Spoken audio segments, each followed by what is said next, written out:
Hello, Think Natalia community. Today I have the honor of interviewing a customer who also turned into a friend, a wonderful woman that I find super inspiring for her energy and for her creativity and the way how she pushes the topic of personal branding internally in her company, which is huge. People know it from all over the world. The lady is Maria Dinu, and she is the Group Employer Branding Manager at Coca-Cola Hellenic Company. So Maria, thank you so much for being here today. Thank you so much, Natalia, for having me. What is Coca-Cola Hellenic? For those who hear it for the first time, is it related to Coca-Cola? What kind of stuff do you do? The Coca-Cola company and Coca-Cola Hellenic operate in a system. So Coca-Cola Hellenic is one of the bottlers across the world which makes and sells not just Coca-Cola, but other drinks as well from the same portfolio. There are several drinks, maybe some countries also have water, some have premium spirits, and we recently acquired the snacks company as well. So we are quite a large company. We operate in 28 countries, from Western Europe to Eastern Europe and also Nigeria. And we have about 28,000 employees. Whoa! I mean, great news. Congratulations on that. And when you have so many employees, I really ask myself, what does a group employer branding manager do? Like, what are your responsibilities and how does it work? Sure. It starts with building and showcasing the employer brand. So I like to say to my colleagues in HR that we are actually doing marketing from a human resources perspective. So we are showcasing who we are as an employer to our target groups, and we are communicating our key messages as an employer brand on various channels. So it sounds very much like a marketing job, actually. Besides that, I'm also showcasing the internal reasons to believe that we have inside the company, and I'm helping our people. I'm encouraging our people to post stories that are relevant and that add value to our target groups. Well, that basically already almost answers my next question, which is, does your company also invest in the personal brands of your employees? And if so, why? We do. We recently started. So we started a few months ago to encourage and support employees to be more active online, which is something that they're not always used to do. Some of them are doing it naturally, but some of them have to be a little pushed and encouraged. So we realized that, and this is also a study by Edelman Trust Barometer, that people trust employees more than they trust the brand, the corporate brand of the company. So this is a fact that it's quite well known. So it's natural that we encourage our people to tell the stories that make us a good employer to work for, because whoever watches them will believe other employees more than they believe the corporate page or the corporate website.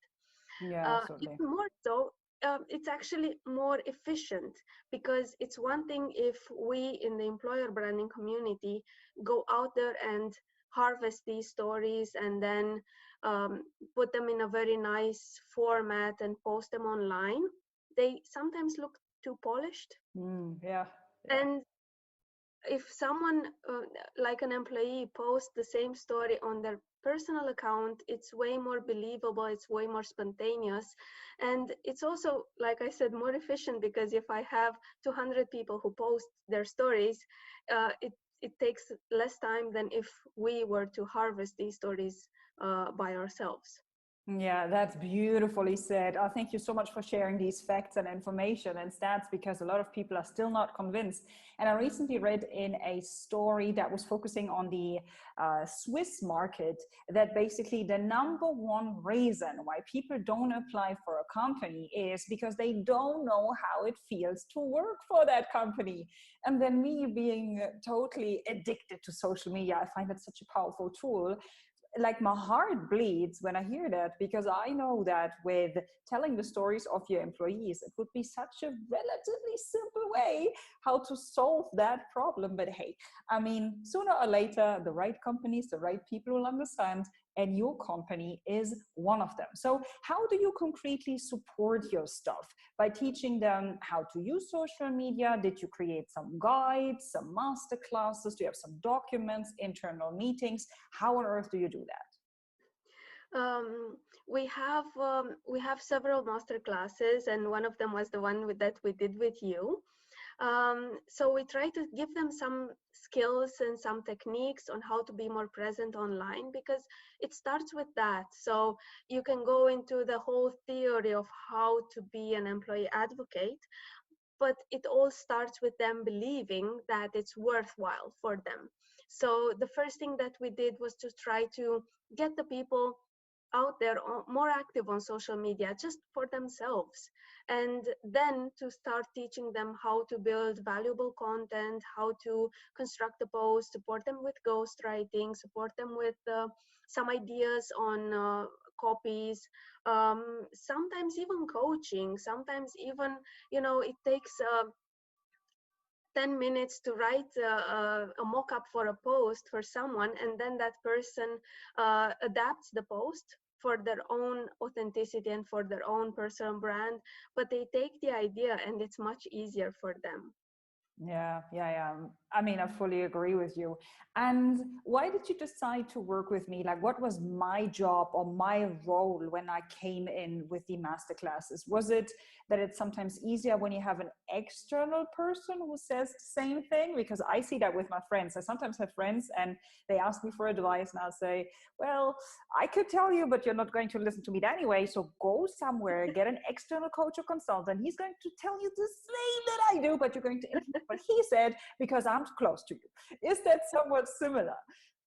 Unfortunately, yes.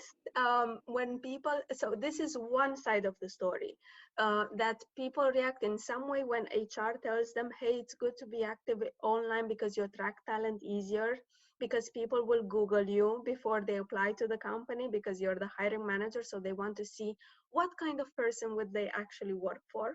So it's in your best interest to be active online.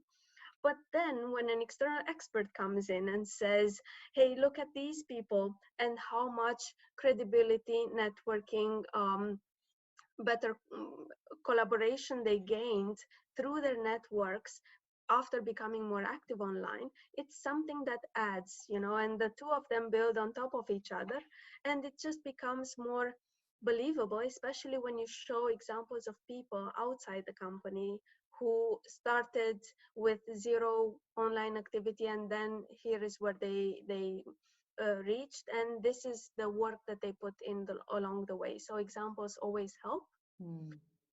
And another reason why we decided to work with you was because it's a very interesting combination of skills. This one of having expertise on what personal branding means and how to do that properly, but also having the gift of being engaging and interactive in a certain way, and making this whole concept very easy to attain. So it seems like, okay, you follow these 4 steps and it will work for you.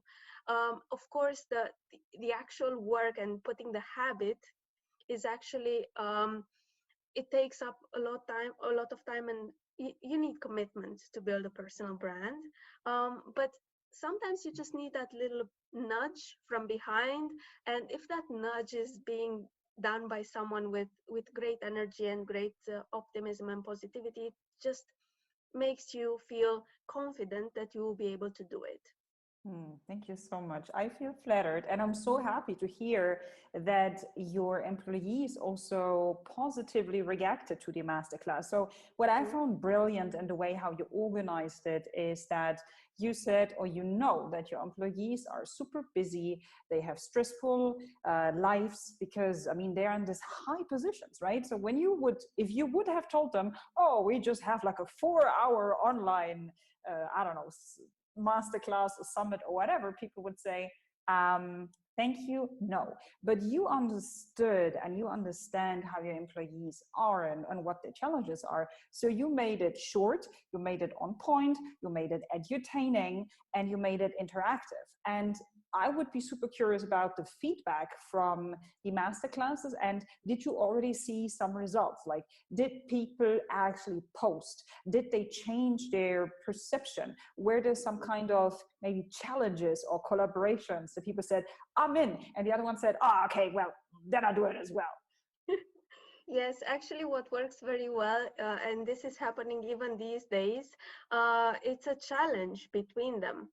So first, let me start with the feedback, which was immensely positive.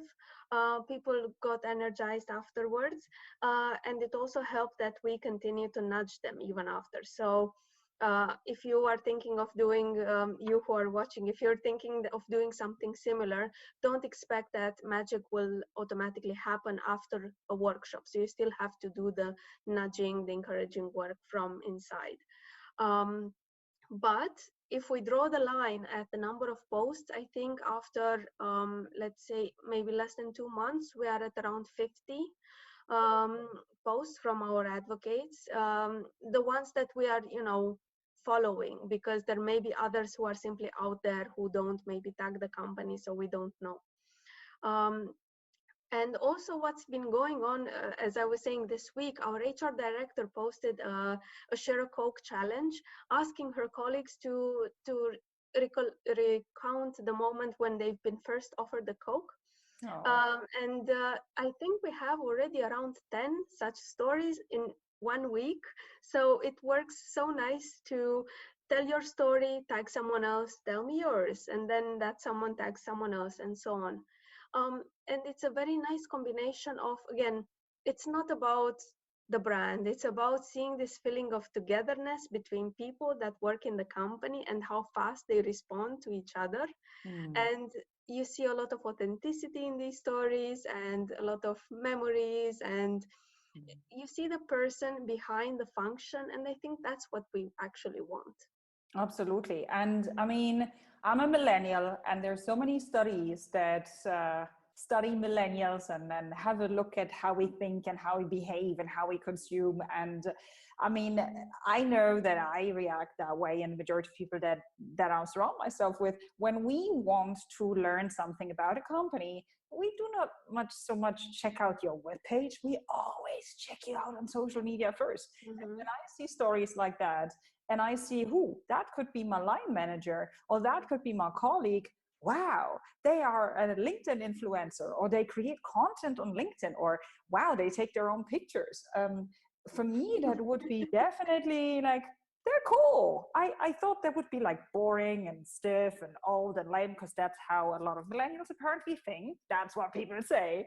When I see these real human beings who are super successful, but also authentic and care and tell their story, I would definitely apply if I would be looking for a job. And when I see these people, because it tells me also so much about the company culture.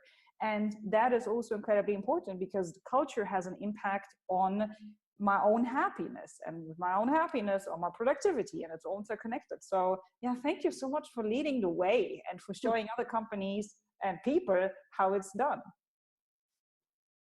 Yeah, I think it's one thing if we say on the corporate page, hey, we are a company who's all about togetherness, not just because, one of the brands that we produce is Coke, but also that's just how we are. How many people are going to believe that? But when they see a tag game that goes from the highest level of a manager in the company to, let's say, 3 levels down, and people just respond to each other in this informal and simple way, it just shows you that this is how it's done. No, I'm fully with you. Great. So what kind of people should connect with you on LinkedIn? Actually, when you asked me this, I said, oh, okay, I haven't done my personal homework on how I brand myself on LinkedIn. So I took it as a very nice opportunity to actually give it some thought. What type of content do I post, and what type of people do I like to connect with? So for me, it's about telling the stories that are relevant from the company end. So even though I'm responsible for the employer brand, I try not to overdo it with showcasing the company. So I also post a lot about career development and leadership development and coaching, which is one of the areas that I'm passionate about. So if you are interested in how to develop yourself and how to be authentic as you explore your reasons to develop and what you are looking for in becoming a better version of yourself, then yes, you should connect with me, because I I'm love that. also on that path. Yeah. So it's a journey that's, continuous, and I strongly believe that we inspire each other and we influence each other on these journeys.